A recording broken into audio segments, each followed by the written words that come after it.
So this video is going to be a demonstration of 20 different Bitwig tips and tricks I don't really see talked about anywhere else on YouTube.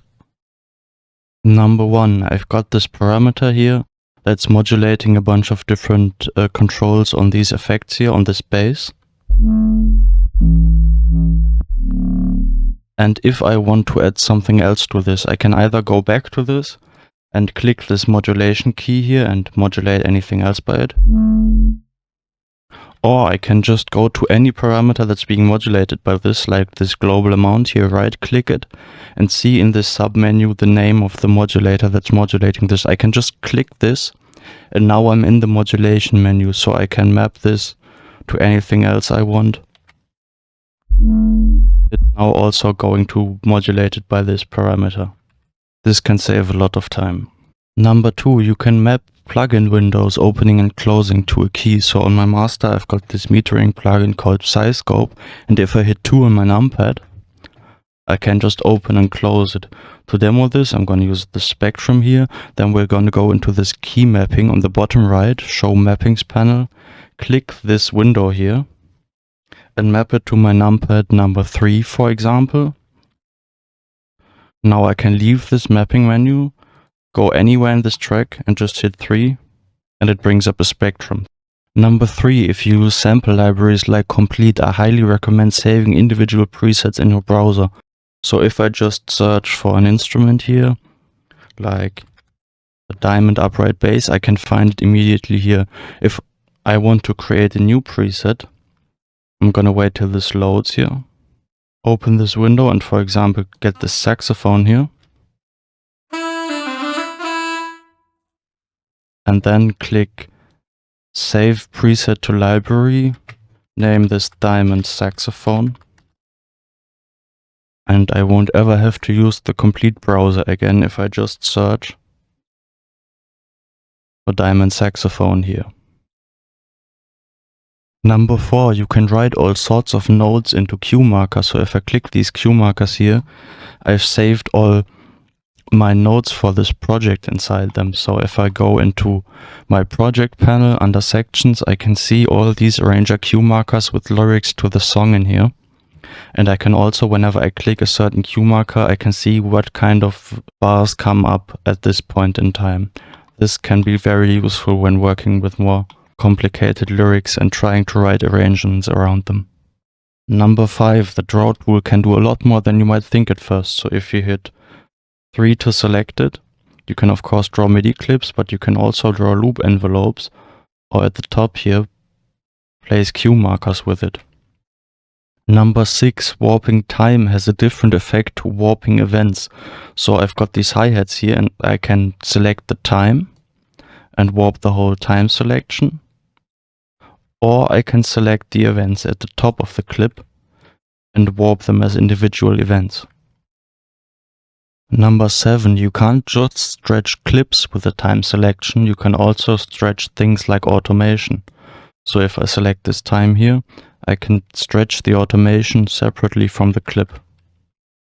Number 8, when you select multiple clips and want to input the gain value, you can either do it by control clicking these faders here and inputting one, and it will only change one thing's value, or you can do it in the inspector here, and it will change all values for all clips you selected.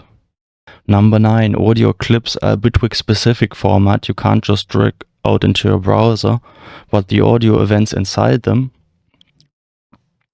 are just WAV files. You can drag them out. Number 10, you can use MIDI channels and channel filters in your effects chain to get more out of your MIDI clips. So I've got this bass here, 3 notes playing the same patch. As you can see, they're all in channel 1, but I can duplicate this patch by putting it into a group, name one channel 1, put a channel filter inside here to just get channel 1 inside here. Then in front of the other patch, I'm going to put another channel filter, deactivate channel 1, just get channel 2, and then modify this patch somehow. And then I can send different nodes to this different patch by putting them into the different MIDI channel here on the left in the inspector.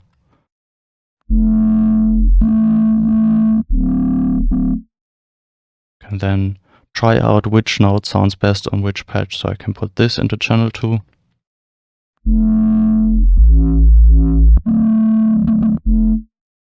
Number 11.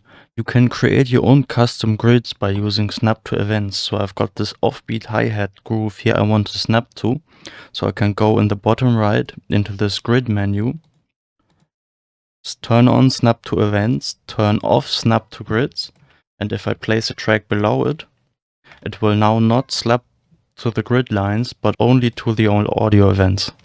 This can be very useful for creating offbeat kinds of rhythms. Number 11, the grid doesn't really differentiate between different types of signals, so I've got the sine wave here. But instead of triggering this envelope with my gate in, I can also trigger it, for example, with a pulse wave that I have pitched down a lot.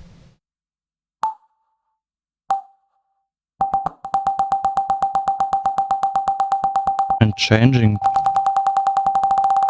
this note's pitch will then change how often the envelope is triggered. This opens up a lot of possibilities. Number 13, to add some variation and stereo width to a boring hi-hat loop like this one here. You can slice it in place, select all the different slices, and add chaos to the panning here in the histogram.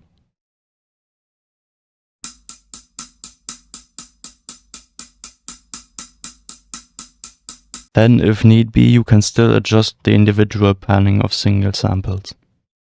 Number 14, sometimes you will want to turn a button into a single trigger that triggers every time you press the button.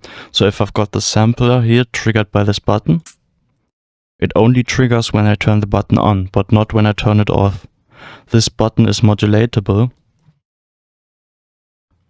while this trigger here unfortunately is not. But I can use this button and then I can get an XOR gate and a logic delay, bipolar, very short, and gate the signal once with a delay, once without. And now every time I press the button, whether I turn it on or off, it will send a short trigger signal and trigger the sampler.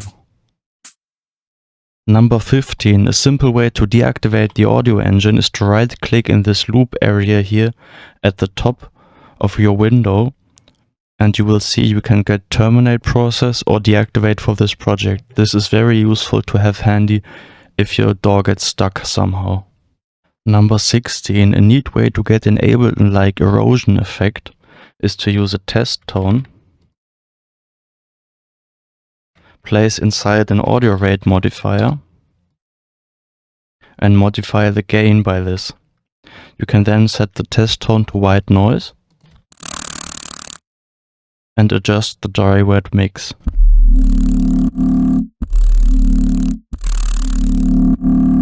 Number 17, if you want to get more out of your modulation signal, inside the grid, a simple way to create another signal that's correlated but not the same is to waveshape your modulation. So I'm going to use this Chebyshev here, route in my modulation output, and then get a modulator,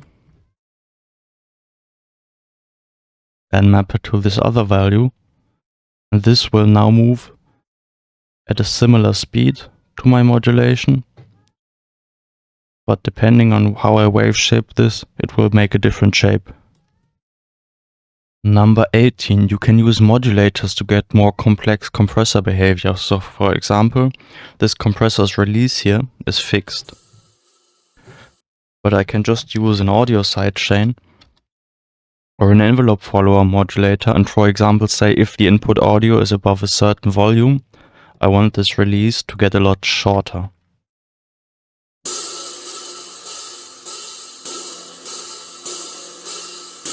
This way you can create a lot more complex and input-dependent compressor behavior. Number 19, we all know that you can bend automation shapes like this, but you can also get more fade-like curves by placing a point in the middle and bending while pressing this point here. You can create these S curves. You can place this point anywhere you want and just create an S curve around it. Number 20, replacer, is a lot more than just a replacer. It's a generalized turn audio into MIDI effect. So if I get this replacer here, I don't have to put anything inside this generator. I can just use this to get a MIDI signal afterwards and trigger an envelope, for example.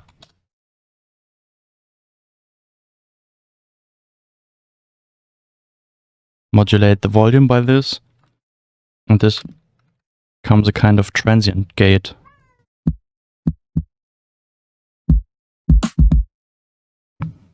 So yeah, that's it. Hope that helped somehow. Maybe some of these weren't known to you yet. See you.